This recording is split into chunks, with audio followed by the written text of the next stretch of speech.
Salam sejahtera. Satu lagi pemimpin Parti Bersatu kini dipanggil polis.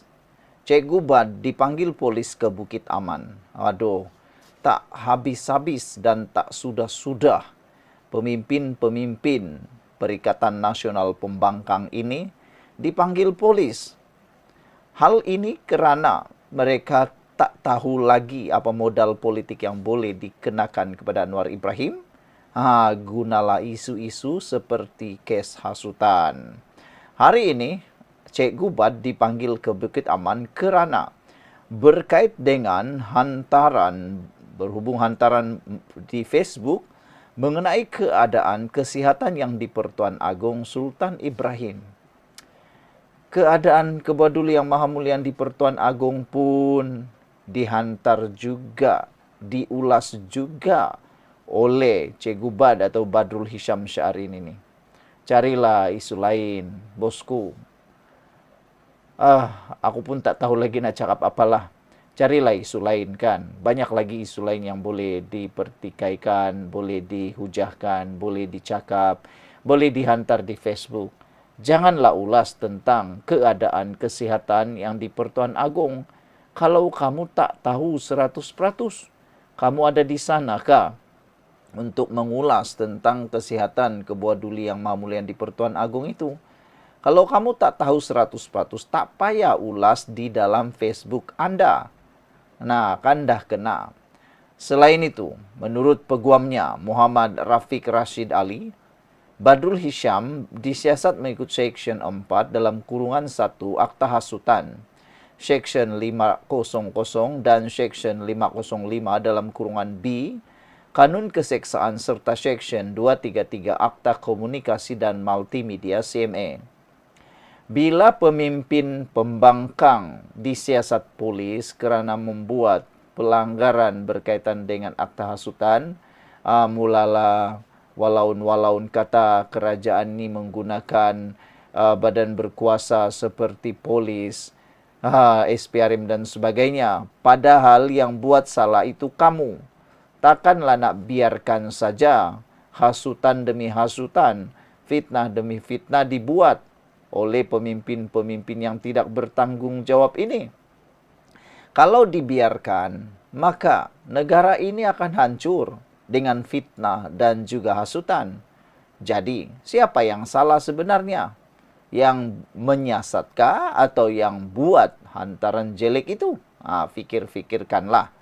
Rafiq berkata dia akan menemani ahli politik terbabit yang juga dikenali sebagai Cikgu Bad semasa pertemuan dengan pegawai penyiasat petang ini sebelum mereka akan mengadakan sidang media berhampiran pintu masuk utama Bukit Aman. Ini pun aku geram jugalah kan. Sikit-sikit panggil media, sikit-sikit panggil media. Aku haraplah kan satu hari nanti media tak perlulah masukkan apa yang mereka cakap lagi nih. Itu semua hanyalah karut dan hanya hasutan semata-mata. Katanya Badrul Hisham dipanggil terkait hantaran yang menyebut beberapa isu kesihatan Sultan Ibrahim yang didakwa membimbangkan. Dia juga mendakwa Perdana Menteri Anwar Ibrahim tidak dijemput ke mesyuarat pra-majlis Majlis Raja-Raja Melayu pada minggu lepas. Yang ini dah diterangkan. Bukan Anwar Ibrahim tidak dijemput. Inilah kan akta hasutan. Sengaja cuba melaga-lagakan Anwar Ibrahim dengan Majlis Raja-Raja.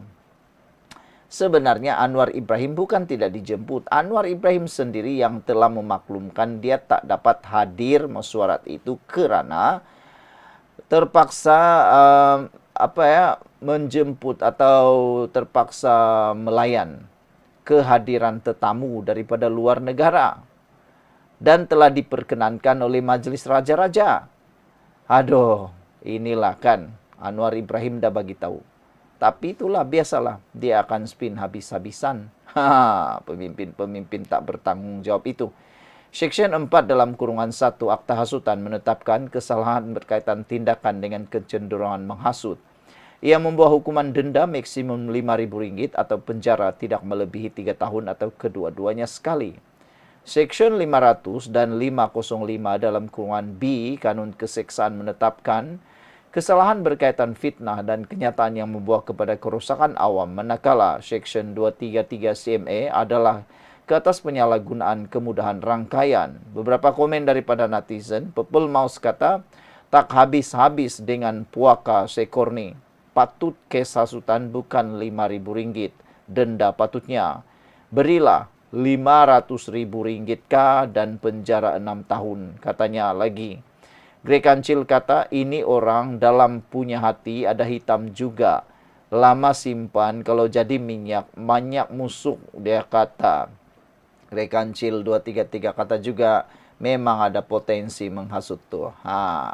Sebelum kita berpisah, jangan lupa tinggalkan komen Anda. Salam sejahtera, terima kasih karena bersama dengan saya di Nazilin Unity Channel. Ini keputusan terkini paling mengejutkan pastinya kepada Malaysia dan juga Najib. Mahkamah perintah kerajaan Razak Baginda bayar RM9 juta kepada keluarga Altantuya. Mahkamah Tinggi hari ini memerintahkan kerajaan Malaysia dan penganalisis politik Abdul Razak Baginda untuk membayar lebih RM9 juta kepada wanita warga Mongolia Altantuya Seribu. Menurut laporan media, pembayaran itu termasuk faedah perlu dibuat dalam tempoh 30 hari ke dalam akaun peguam keluarga Seribu, Karpal Singh & Co.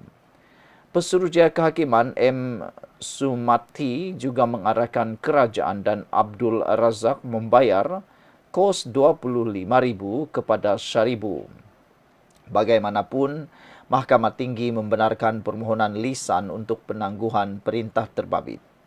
Sebelum ini, keluarga model Mongolia itu memfailkan notis kebankrapan terhadap Abdul Razak Baginda selepas penganalisis politik itu gagal membayar ganti rugi termasuk faedah lebih RM9.24 juta kepada keluarga berkenan seperti yang diputuskan Mahkamah Tinggi pada tahun 2022. Altantuya dilaporkan berperanan sebagai penterjemah dalam proses rundingan penjualan kapal selam oleh sebuah syarikat pembekal senjata dari Perancis DNS kepada kerajaan Malaysia. Wanita itu kemudian didakwa dibunuh oleh dua pengawal peribadi Datuk Seri Najib Razak yang ketika itu timbalan Perdana Menteri pada tahun 18 Oktober tahun 2006. Berikutan itu, dua anggota unit tindakan khas UTK, yaitu Kopral Sirul Azhar dan Chief Inspector Azilah ditangkap sebelum didakwa Mahkamah Tinggi Shah Alam kerana membunuh Altantuya pada November 2006. Pada 4 Jun 2007, keluarga model itu memfailkan saman RM100 juta terhadap Azilah Hadri, Sirul Azhar, Abdul Razak dan kerajaan. Dalam penyataan tuntutan mereka, keluarga Altantuya berkata kematian model itu mengakibatkan mereka mengalami kejutan mental dan trauma psikologi dan menuntut pampasan serta ganti rugi teladan dan teruk. Saudara-saudara sekalian, keputusan ini pastinya menggemparkan kita semua. Persoalannya ialah bagaimana harus semua ini berakhir. Sekian dulu untuk kali ini. Jangan lupa tinggalkan komen Anda.